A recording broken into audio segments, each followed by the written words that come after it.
80% মানুষই জানে না তাদের আসল সমস্যা। আপনি যাই খান পেট ফুলে যাচ্ছে, গ্যাস, ব্রণ, ক্লান্তি আপনাকে আক্রান্ত করে ফেলছে।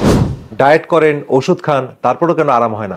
আপনি কি জানেন আপনার অন্ত্র বা গাটি হচ্ছে আপনার দ্বিতীয় মস্তিষ্ক? আসসালামু আলাইকুম, ডাক্তার এআরএম জামিল বলছি। আশা করি যে যেখানে আছেন ভালো আছেন। তো আমরা যে সমস্যাগুলো বললাম সবগুলোই সমস্যার কারণ নিহিত আছে আমাদের লিকি গাট নামক সমস্যার মাঝে। তো লিকি গাট আসলে কি? লিকি গাট নিয়ে আমি একটা বিস্তারিত ভিডিও করেছি, যেটা ডেসক্রিপশন বক্সে বা কমেন্টে থাকবে, লিঙ্কটা আপনারা দেখে নেবেন। তো লিকি গাট আসলে হলে কি হয়? আমাদের অন্ত্রে ছোট ছোট টাইট জাংশন নামক কোষের মধ্যে একটা দরজা থাকে, ঠিক আছে? এই গেটগুলো বা দরজাগুলো যখন নষ্ট হয়ে যায় তখন আমাদের শরীরের মধ্যে বিভিন্ন খাবার শরীরের মধ্যে প্রবেশ করে, আমাদের রক্তের মধ্যে মিশে যায়। বিভিন্ন ব্যাকটেরিয়া, টক্সিন রক্তের মধ্যে প্রবেশ করে। এরা প্রবেশ করে আমাদের শরীরে ইনফ্লামেশন তৈরি করে। তো ইনফ্লামেশন তৈরি করলে কিন্তু সমস্যার সূত্রপাত হয়। লিকি গাট হলে যে সমস্যাগুলো সাধারণত শরীরে দেখা যায় সেটা হচ্ছে পেটে প্রচুর গ্যাস হয়, ব্লোটিং হয়, খাবারে অ্যালার্জি হয়, ফুড সেন্সিটিভিটি হয়, আইবিএসের সমস্যা হয়, অর্থাৎ কখনো কষা পায়খানা হয়, কখনো নরম পায়খানা হয়, খুব আম যায়, স্কিনের মধ্যে একনি, একজিমা, সোরিয়াসিস নামক সমস্যা দেখা দেয়, মাথা ভার ভার লাগে, ব্রেইন ফগ হয়, ঘন ঘন অসুস্থ হয়ে যাওয়া, রোগ প্রতিরোধ ক্ষমতা ডাউন, অটোইমিউন সমস্যা, যেমন বিভিন্ন অটোইমিউন রোগের আক্রান্ত হয়, সেটা জয়েন্টের এগেনস্টে হতে পারে, সেটা থাইরয়েড এগেনস্টে হতে পারে, সেটা হচ্ছে আমাদের বিভিন্ন স্কিনের এগেনস্টে হতে পারে, অটোইমিউন সমস্যাগুলো হতে পারে।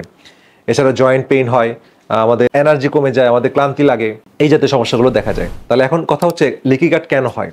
তো লিকি গাট আসলে হওয়ার পিছনে যে কারণগুলো আমরা দেখেছি সেটা হচ্ছে কেউ যদি বারবার অ্যান্টিবায়োটিক গ্রহণ করে, মানে কথায় কথায় অ্যান্টিবায়োটিক গ্রহণ করলে তার পেটের উপকারী ব্যাকটেরিয়াগুলো কমে যেয়ে খারাপ ব্যাকটেরিয়া আধিক্য আসে এবং এটাকে ডিসবায়োসিস বলে। এই ডিসবায়োসিস হলে তখন কিন্তু অন্ত্রের মধ্যে এই টাইট জাংশনগুলো ড্যামেজ হয় এবং এই অন্ত্রের মধ্যে ছোট ছোট ছিদ্র বা লিকি গাট তৈরি হয়। এছাড়া যারা ফাস্ট ফুড বেশি গ্রহণ করেন, প্রসেস ফুড যেটা গ্রহণ করেন, তাদেরও লিকি গাট হয়। এছাড়া যারা হাই সুগার কন্টেনিং খাবার খান, অর্থাৎ খাবারের মধ্যে প্রচুর সুগার থাকছে, তাদেরও লিকি গাট হয়। যারা স্ট্রেসফুল লাইফ লিড করছেন, কারণ স্ট্রেস হলে কর্টিসল বাড়ে, কর্টিসল বাড়লে আমাদের কোষের মধ্যে যে কোষ প্রাচীরগুলোর মধ্যে যে টাইট জাংশনগুলো, সেই গাট লাইনিংগুলো ডিস্ট্রয় হয় এবং লিকি গাট শুরু হয়।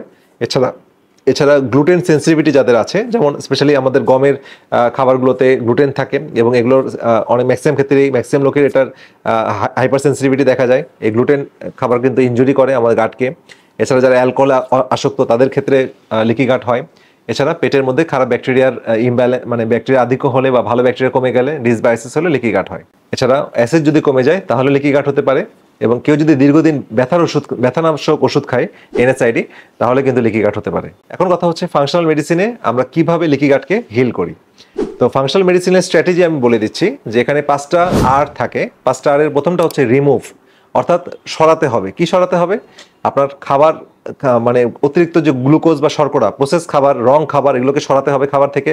গ্লুটেন সরাতে হবে, ডেইরি প্রোডাক্টগুলো সরাতে হবে, দুগ্ধ জাতীয় স্পেশালি অ্যানিম্যাল দুধ থেকে যেটা আসে সেটা সরাতে হবে, অ্যালকোহল সরাতে হবে, আলট্রা প্রসেস ফুড আপনার খাবার থেকে সরাতে হবে। এরপরের আর হচ্ছে রিপ্লেস, অর্থাৎ আপনাকে রিপ্লেস করতে হবে, ভালো এনজাইম দিতে হবে, ডাইজেস্টিভ এনজাইম দিতে হবে, ভালো স্টমাক অ্যাসিডকে আপনি রিস্টোর করতে হবে। সেক্ষেত্রে লেবু পানি বা অ্যাপেল সিডার ভিনেগার দেওয়া যেতে পারে। এরপরে যেটা হবে সেটা হচ্ছে রিইনোকুলেট মানে প্রতিস্থাপন করতে হবে। আপনার ভালো ব্যাকটেরিয়াকে আবার এখানে জায়গাটা নিয়ে আসতে হবে। সেক্ষেত্রে আমরা প্রোবায়োটিক যুক্ত খাবার গ্রহণ করতে পারি, সাপ্লিমেন্ট নিতে পারি, প্রিবায়োটিক যে খাবারে থাকে সেটা গ্রহণ করতে পারি। এছাড়া কিম্বুচা, কেফির, সাওয়ারক্রুট এই জাতীয় প্রিবায়োটিক যুক্ত খাবারগুলো গ্রহণ করা যেতে পারে। এরপরে হচ্ছে রিপেয়ার হচ্ছে আমাদের অলরেডি যেটা ড্যামেজ হয়ে গেছে সেটাকে ঠিক করতে গেলে আমাদের কিছু সাপ্লিমেন্ট আমরা ব্যবহার করি, যেমন এল-গ্লুটামিন, জিঙ্ক কার্নোসিন, ওমেগা-3, বোন ব্রথ, অ্যালোভেরা, কোলাজেন, এই জাতীয় খাবারগুলো বা সাপ্লিমেন্টগুলো আমাদের এই গাট হিলিং করতে এটা কিন্তু সায়েন্টিফিক্যালি প্রুভড। এটা লাস্ট আর যেটা সেটা হচ্ছে রিব্যালেন্স, অর্থাৎ আমাদের রিব্যালেন্স করার জন্য আমাদের স্ট্রেস কন্ট্রোল করতে হবে। তো স্ট্রেস কন্ট্রোল করার জন্য আমরা ব্রিদিং এক্সারসাইজ করি, আমাদের ভালো ঘুমের মানে যাদের সমস্যা তাদের সেটাকে এস্টাবলিশ করি। সেখানে ন্যাচারাল কিছু থেরাপির মধ্যে ব্রিদিং এক্সারসাইজ, আকুপাংচার, মেডিটেশন, এই জাতীয় বিষয়ে কাউন্সিলিং এখানে খুব ভালো ভূমিকা পালন করে। এছাড়া এখানে হোমিওপ্যাথিক ওষুধও এখানে অনেক সময় খুব ভালো কাজ করে। এখন কথা হচ্ছে লিকি গাট যদি আপনার ট্রিটমেন্ট ঠিকমতো না হয় তাহলে কি জটিলতা হতে পারে? আপনি যে কোনো সময় অটোইমিউন ডিজিজে আক্রান্ত হতে পারেন, আপনার থাইরয়েডের সমস্যা হতে পারে, আপনার ক্রনিক ইনফ্লামেশন হয়ে সারা শরীরে প্রদাহ ছড়িয়ে পড়তে পারে, অ্যাংজাইটি বা ডিপ্রেশনে আক্রান্ত হতে পারেন, স্কিনের বিভিন্ন রোগে আক্রান্ত হতে পারেন, হরমোনাল ইমব্যালেন্স হতে পারে। এছাড়া বিভিন্ন নিউট্রিশন বা বিভিন্ন পুষ্টি ঘাটতিতে আপনি আক্রান্ত হবেন। অর্থাৎ হাজারো রোগের মূল একটা কারণ এটা হচ্ছে লিকি গাট।